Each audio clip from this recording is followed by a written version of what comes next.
तो जैसे ही इस मूवी का स्टार्ट होता है तो हमें मूवी का मेन कैरेक्टर सियोंग दिखाया जाता है और उस दिन उसकी बेटी की बर्थडे होती है। तो इसलिए सियोंग की मदर उसे कुछ पैसे देती है ताकि वो अपनी बेटी को डिनर पे ले जा सके, मगर सियोंग को और पैसों की जरूरत होती है, तो इसलिए वो अपनी मदर का एटीएम कार्ड चुरा लेता है। इसके बाद वो अपनी मदर के सारे पैसे चुरा लेता है और उनको लगा देता है हॉर्स राइडिंग में, और इस गेम में वो 4 मिलियन वॉन जीत जाता है। अब सियोंग ने एक कंपनी से बहुत सारे पैसे उधार ले रखे थे, इसलिए वो लोग सियोंग के पीछे पड़ जाते हैं और उसके बाद वो लोग सियोंग को पकड़ ही लेते हैं और वो लोग सियोंग को काफी मारते हैं। और जब सियोंग उनके पैसे वापस लुटाने के लिए अपनी पॉकेट्स चेक करता है तो वो देखता है कि उसके पास तो पैसे ही नहीं हैं, यानी वो वाले पैसे जो उसने हॉर्स राइडिंग में जीते थे। तब उसे याद आता है कि जब वो इन लोगों से बचकर भाग रहा था तब वो एक लड़की से टकरा गया था, तो जरूर सी लड़की ने ही उसकी जेब काट ली। अब क्योंकि सियोंग के पास पैसे तो होते ही नहीं, इसीलिए वो लोग उसे 1 महीने का और टाइम देते हैं जिसमें सियोंग उनके पैसे लुटा दे। इसके बाद सियोंग कुछ पैसों के अरेंज करता है और अपनी बेटी को डिनर पर ले जाता है। इसके बाद सियोंग जल्दी से स्टेशन पर पहुंचता है,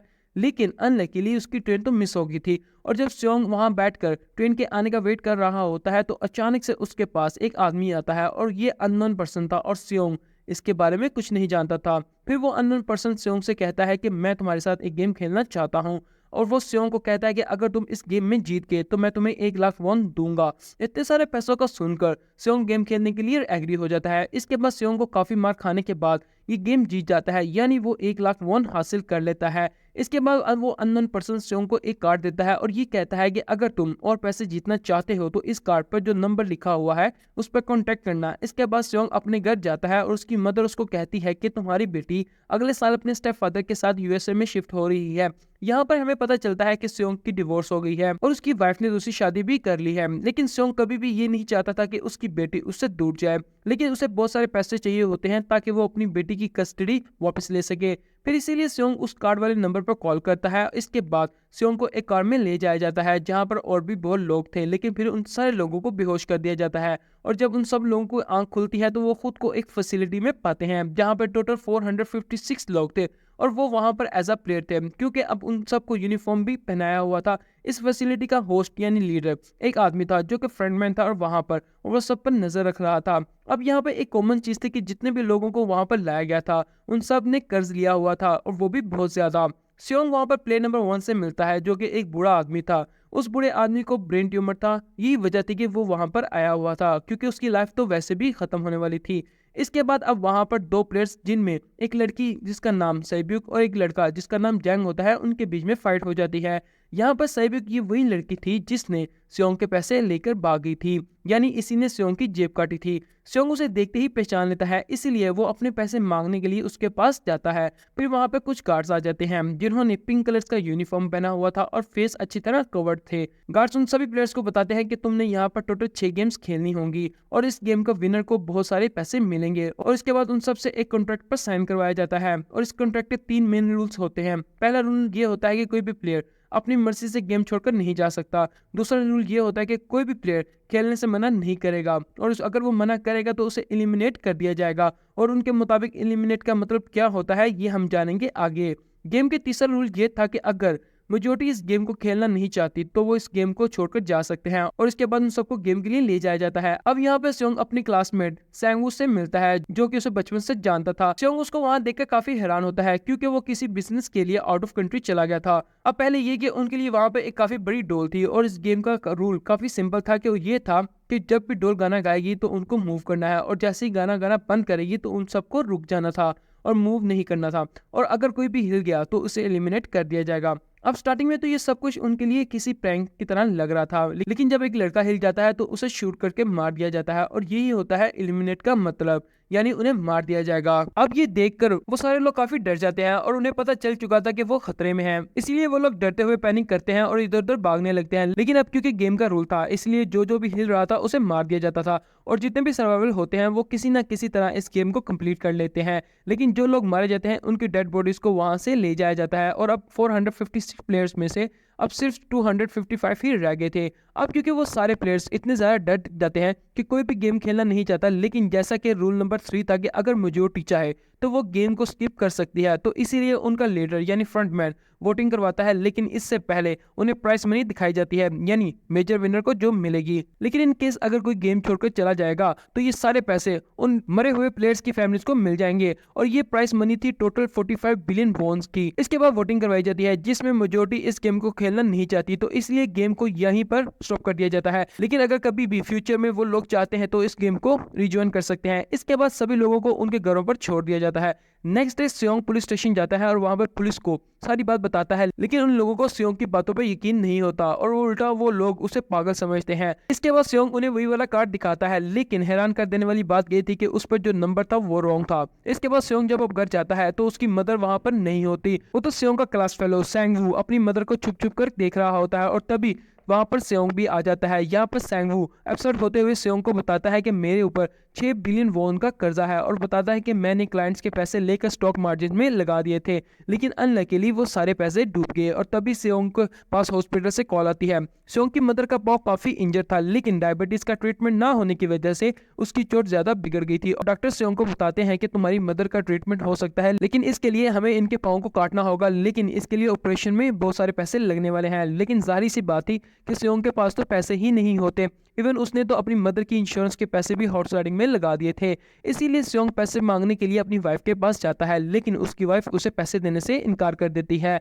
फिर उसकी वाइफ अपने हस्बैंड को बताती है कि सियोंग आया था पैसे मांगने के लिए। तभी उसका हस्बैंड सियोंग को पैसे देने आता है और साथ ही साथ उसे ये भी कहता है कि मेरी फैमिली से दूर रहो, लेकिन सियोंग उसे मारने लगता है। और तभी उसकी बेटी भी वहां पर आ जाती है। इसके बाद सियोंग का एक फ्रेंड अपने बॉस के पास पैसे मांगने के लिए जाता है, लेकिन उसका बॉस उसे पैसे देने से इनकार कर देता है। इसीलिए दोनों के बीच में फाइट हो जाती है। इस फाइट के दौरान उसके बॉस का हाथ मशीन में आ जाता है और वो मौके का फायदा उठाकर सियोंग का फ्रेंड पैसे लेकर वहां से भाग जाता है। लेकिन इसके बाद सियोंग का फ्रेंड अपने घर जाकर अपनी वाइफ को कहता है कि पहली फ्लाइट लो और यहाँ से चली जाओ। इसके बाद सैब्युक एक एजेंट से मिलती है, क्योंकि उसने अपनी मदर को नॉर्थ एरिया से साउथ एरिया में लाना होता है। सैब्युक वही एक लड़की थी जिसने सियोंग की जेब काटी थी, लेकिन यहाँ अपनी मदर को लाने के लिए सैब्युक को बहुत सारे पैसों की जरूरत होती है। अब सैब्युक का एक छोटा भाई भी होता है जिससे उसने प्रॉमिस किया होता है कि वो मदर को जरूर लाएगी। इसके बाद हमें एक ऑफिसर दिखाया जाता है और इस ऑफिसर का भाई कुछ टाइम से मिसिंग था, इसलिए वो ऑफिसर अपने भाई के घर जाता है, जहाँ पर उसे पता चलता है कि उसका भाई पिछले कुछ दिनों से अपने घर पर भी नहीं आया। और जब वो ऑफिसर घर को चेक कर रहा होता है तो उसे एक कार्ड मिलता है वहां पर, और इस ऑफिसर ने सेम ऐसा ही कार्ड पुलिस स्टेशन में सियोंग के पास भी देखा था। फिर इसलिए वो ऑफिसर सियोंग के पास जाकर इस बारे में पूछता है, लेकिन सियोंग उसे कुछ नहीं बताता। इसके बाद सियोंग फिर अपने घर जाता है तो उसे वहां पर वही कार्ड दोबारा मिल जाता है। अब सियोंग डिसाइड करता है कि वो दोबारा से उस गेम को ज्वाइन करेगा, इसलिए सभी प्लेयर्स को एक शिप के पास ले जाया जाता है। इधर वो ऑफिसर भी गाड़ियों का पीछा करते हुए उस शिप तक आ जाता है। वो एक गार्ड को मारकर उसे पानी में फेंक देता है। उसके बाद उन सभी प्लेयर्स को एक आइलैंड पर मौजूद फैसिलिटी में लाया जाता है। अब यहाँ पर उन्हें जरा भी अंदाजा नहीं था कि अगला गेम कौन सा होगा और उसे कैसे खेला जाएगा। इसके बाद वो लोग अपनी अलग अलग टीम बना लेते हैं। रात को सैब्युक और उसकी फ्रेंड वॉशरूम जाते हैं। यहाँ पर सैब्युक गार्ड्स की नजरों से बचते हुए उस फैसिलिटी को एक्सप्लोर करने लगती है, तो तभी वो देखती है कि गार्ड्स बड़े बड़े बर्तनों में कुछ बना रहे हैं। लेकिन अब क्योंकि गार्ड्स को शक हो जाता है तो एक गार्ड वॉशरूम को चेक करने के लिए आता है, लेकिन तब तक सैब्युक वापस आ चुकी थी। इसके बाद सैब्युक अपनी फीमेल फ्रेंड को सारी बात बताती है जो उसने देखा था, लेकिन यहाँ पर सैंगवू उन दोनों की बातें सुन लेता है और वो उस बारे में सैब्युक से पूछता है, जिस पर सैब्युक बताती है कि गार्ड्स बड़े बड़े बर्तनों में कुछ पका रहे थे। इसके बाद उन सभी प्लेयर्स को प्लेग्राउंड में ले जाया जाता है, जहाँ पर उनके सामने 4 शेप्स थी। 4 शेप्स में से उन्होंने किसी एक शेप को चूज करना था।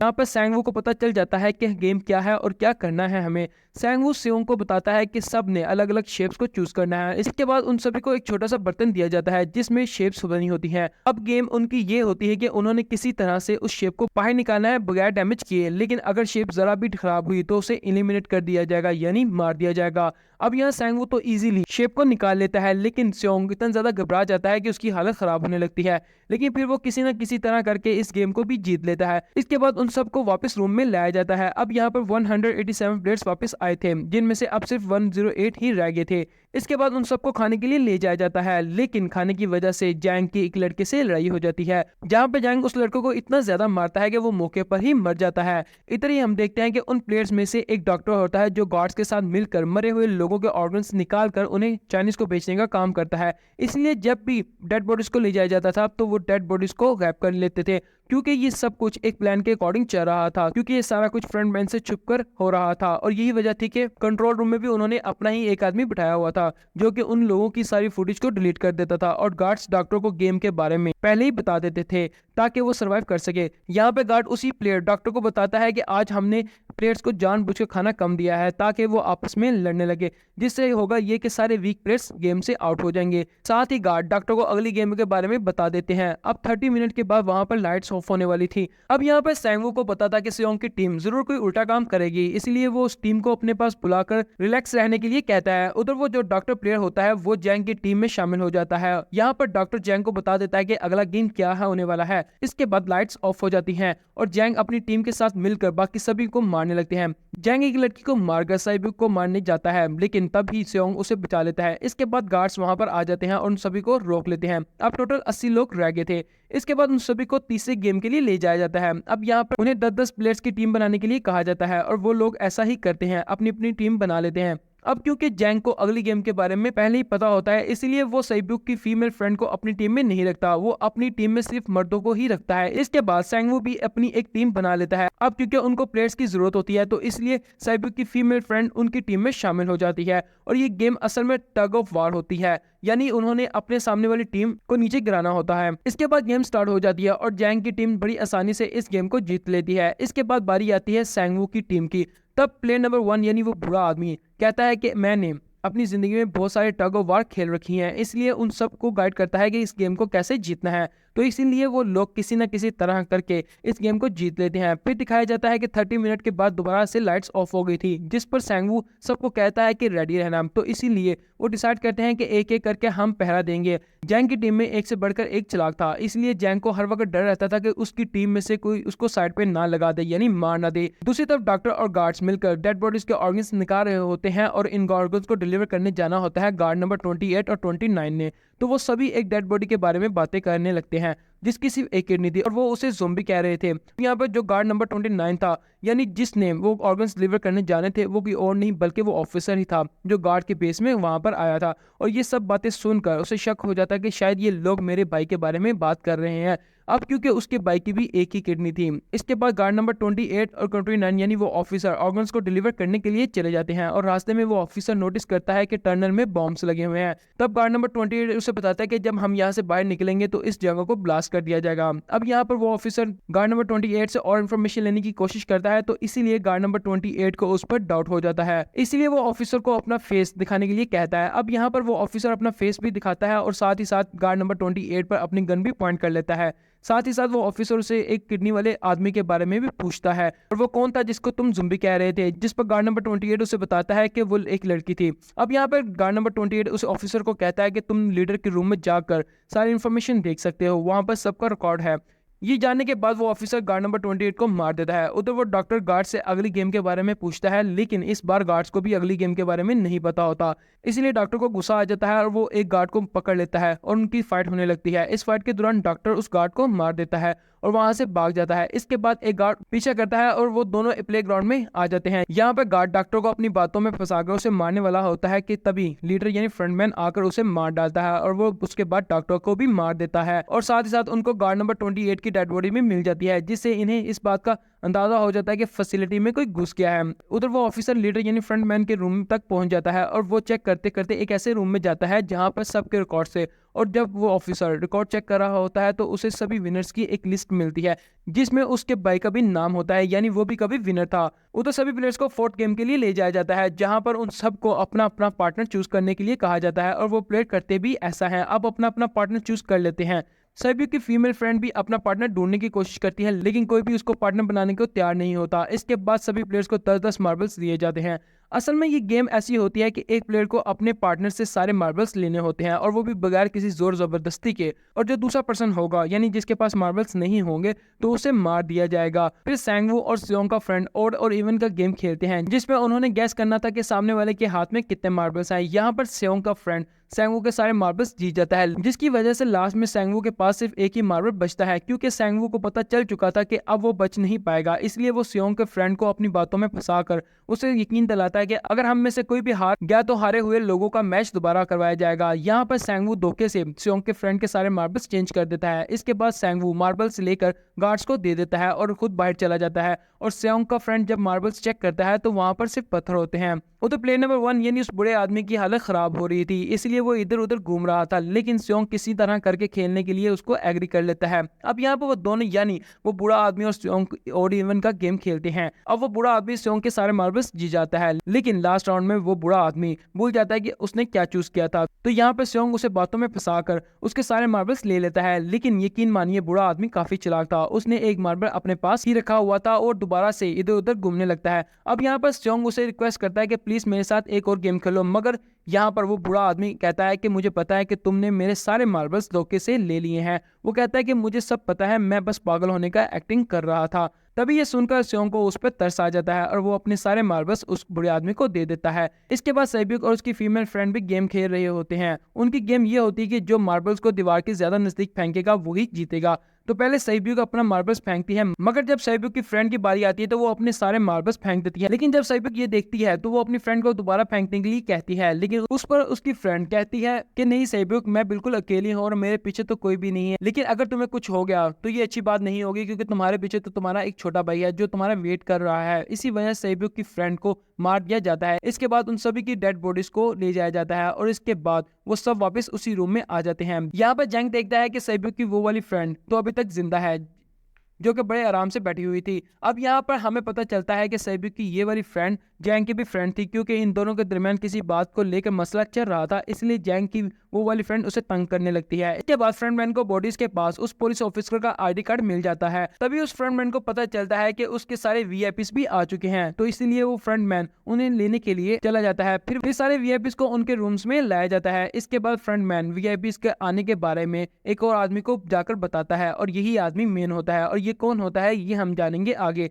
फिर नेक्स्ट डे उन सबको 5वीं गेम के लिए ले जाया जाता है, जहां पर 1 से लेकर 16 तक नंबर पड़े होते हैं और वो सभी प्लेयर्स अपना अपना नंबर ले लेते हैं। नंबर का मतलब ये था कि जो नंबर भी प्लेयर पर आएगा उसके मुताबिक उसकी बारी आएगी। अब यहाँ पर पहला और लास्ट नंबर रह जाता है, यानी पहला और 16। अब यहाँ पर सियोंग कंफ्यूज हो जाता है कि उसे कौन सा नंबर चूज करना चाहिए। अगर उसने पहला नंबर चूज किया तो वो फंसेगा और मरेगा, क्योंकि उसे पता नहीं कि गेम क्या है, और अगर उसने लास्ट नंबर चूज किया तो उसकी शायद बारी भी ना आए और टाइम कम रह जाए।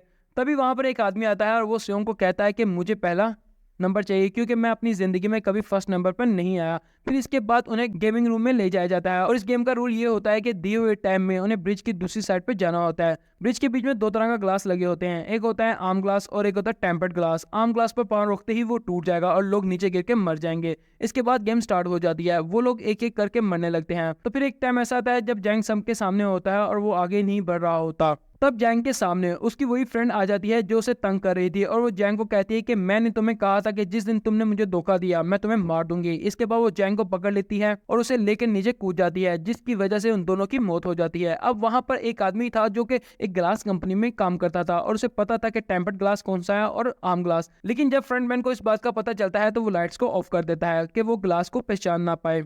अब लास्ट में एक ही स्टेप बचता है और उनके पास टाइम भी नहीं था, इसीलिए सैंगवू उस आदमी को धक्का दे देता है। अब यहाँ पर सैंगवू, सियोंग और सैब्युक तो ब्रिज को पार कर लेते हैं, लेकिन ग्लास टूटने की वजह से उन्हें काफी चोट लग जाती है, खास तौर पर सैब्युक को। उधर उस ऑफिसर ने एक सर्वेंट को मारकर उसकी जगह खुद ले ली थी। अब एक वीआईपी को उस ऑफिसर पर शक हो जाता है और उससे कहता है कि तुम अपना मास्क रिमूव करो, मगर वो ऑफिसर कहता है कि ठीक है मैं रिमूव कर दूंगा, लेकिन अंदर जाकर। इसके बाद वो ऑफिसर उस वीआईपी को लेकर अंदर चला जाता है। अंदर जाकर वो ऑफिसर उस वीआईपी को बेहोश कर देता है और इस बात का फ्रंटमैन को पता चल जाता है, इसलिए फ्रंटमैन उसका पीछा करते हुए उस ऑफिसर को देख लेता है। इसलिए वो ऑफिसर वहां से भागकर एक आइलैंड पर चला जाता है। फ्रंटमैन भी उसके पीछा करते हुए उस आइलैंड पर चला जाता है। अब यहाँ पर वो ऑफिसर अपने सीनियर्स को कॉल करने की कोशिश करता है, लेकिन कॉल कट हो जाती है।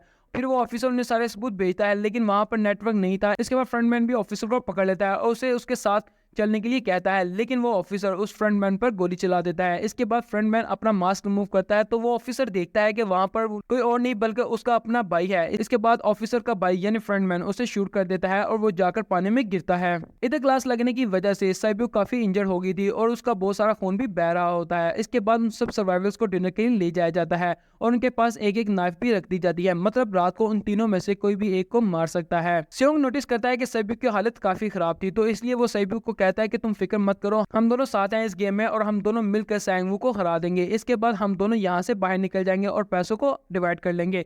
साइबू उसे बताती है कि मेरा एक छोटा भाई है जिसे मैं ऑर्फनेज में छोड़कर आई हूँ, अगर हम दोनों में से कोई भी जिंदा बच के बाहर जाएगा तो वो उन दोनों फैमिलीज का ख्याल रखेगा। अब साइबू की हालत काफी खराब थी तो उसे डॉक्टर की जरूरत थी, इसलिए सेयोंग मदद लेने के लिए जाता है, लेकिन जब तक वो वापस आता है तब तक सैंगवू साइबू को मार चुका था। फिर नेक्स्ट डे उन दोनों को नंबर 6 यानी लास्ट गेम के लिए ले जाया जाता है। गेम का रूल बड़ा ही सिंपल था, मार दो या मर जाओ, और इस गेम का नेम होता है स्क्विड गेम। इसके बाद गेम स्टार्ट हो जाती है और उन दोनों के बीच में फाइट होती है, लेकिन लास्ट में सैंगवू की हालत खराब होने लगती है। तो तभी सेयोंग कहता है कि मैं इस गेम को रोकना चाहता हूं, तो तभी सैंगवू कहता है कि अपने हाथ चलाते रहो, लेकिन सैंगवू तो अपने आप को पहले ही मार डालता है, जिसकी वजह से सेयोंग गेम जीत जाता है। और फिर फ्रंटमैन सेयोंग को कहता है कि तुमने बहुत अच्छी तरह खेला है, लेकिन मुझे इस चीज की उम्मीद नहीं थी। इसके बाद सेयोंग को उसके घर पर छोड़ दिया जाता है और उसके पास एक एटीएम कार्ड भी होता है, और जब सेयोंग उस एटीएम कार्ड को जाकर चेक करता है तो वो देखता है कि उसके सारे पैसे उस अकाउंट में भेज दिए जाते हैं। इसके बाद सेयोंग अपने घर जाता है, मगर तब तक उसकी मदर की डेथ हो जाती है। इसके बाद हमें 1 साल के बाद का सीन दिखाया जाता है, जहां पर हम देखते हैं कि सेयोंग की हालत काफी खराब होगी, यानी वो काफी नशा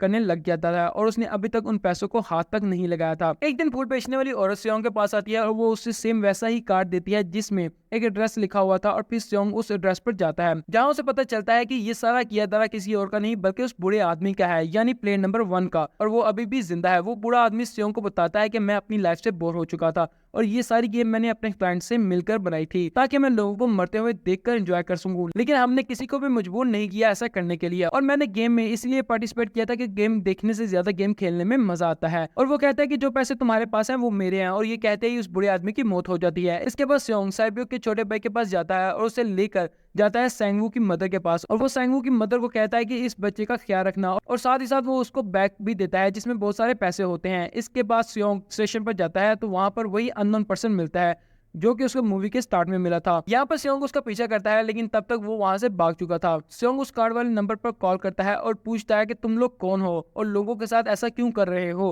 क्यों खेल रहे हो लोगों की जिंदगियों के साथ। आगे से रिस्पॉन्स आता है कि सेयोंग अगर तुम्हें जिंदा बचना है तो प्लेन पर चढ़ जाओ। तो इसी के साथ मूवी का एंड हो जाता है।